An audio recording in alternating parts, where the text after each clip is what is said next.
সুজি আর সিদ্ধ করা আলু দিয়ে যে এত মজার একটা নাস্তা বানানো যায় আপনারা না দেখলে বিশ্বাসই করবেন না। বন্ধুরা, আজকে বাচ্চাদের টিফিনের জন্য বানিয়েছি। খুবই হেলদি, আপনারা যে কেউ বানিয়ে নিতে পারবেন আর মাত্র 10 মিনিটে তৈরি হয়ে যাবে। চলুন তাহলে ভিডিওটি শুরু করা যাক। এখানে নিয়েছি একটা মিক্সারের বাটিতে নিয়ে নেব হাফ বাটি সুজি, আর দিয়ে দেবো একটা সিদ্ধ করা আলুটা আগের থেকেই সিদ্ধ করে নিয়েছিলাম, তারপরে কিন্তু খোসা ছাড়িয়ে নিয়েছিলাম। এবার দিয়ে দেবো 2 চামচ টক দই, 2 কাঁচা লঙ্কা, সামান্য পরিমাণে চিনি, আর দিয়ে দেবো সামান্য একটু সাদা তেল। এবার আমি এক বাটির থেকে একটু কম জল দিয়ে ভালো করে পিষে নেব। তো খুব ভালো করে পিষে নিয়েছি। এবার একটা বাটিতে ঢেলে নেব। দিয়ে দেবো সামান্য একটু গোটা জিরে, আর দিয়ে দেবো সামান্য একটু চিলি ফ্লেক্স, পরিমাণ মতো লবণ। এবার আমি ভালো করে মিশিয়ে নেব।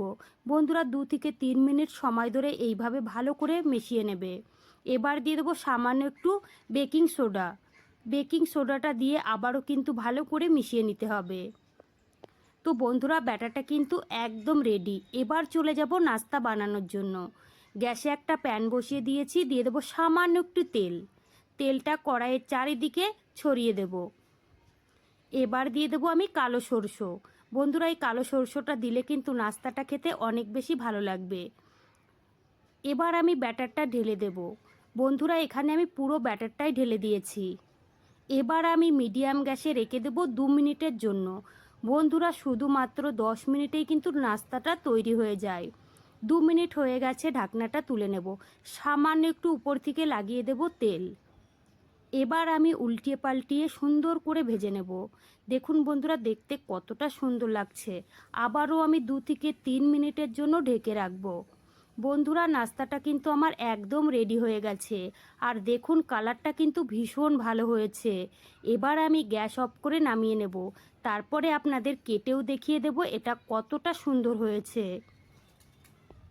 তো দেখুন বন্ধুরা, এখানে আমি একটা প্লেট নিয়েছি, প্লেটে তুলে নেব। তো বন্ধুরা, একবার হলেও কিন্তু সুজি আর সিদ্ধ করা আলু দিয়ে এই নাস্তাটা বানিয়ে খেয়ে দেখবেন। সত্যি বলছি, বাচ্চা থেকে বড় সবাই কিন্তু পছন্দ করে খাবে। খেতে যে এতটাই ভালো হয়েছিল।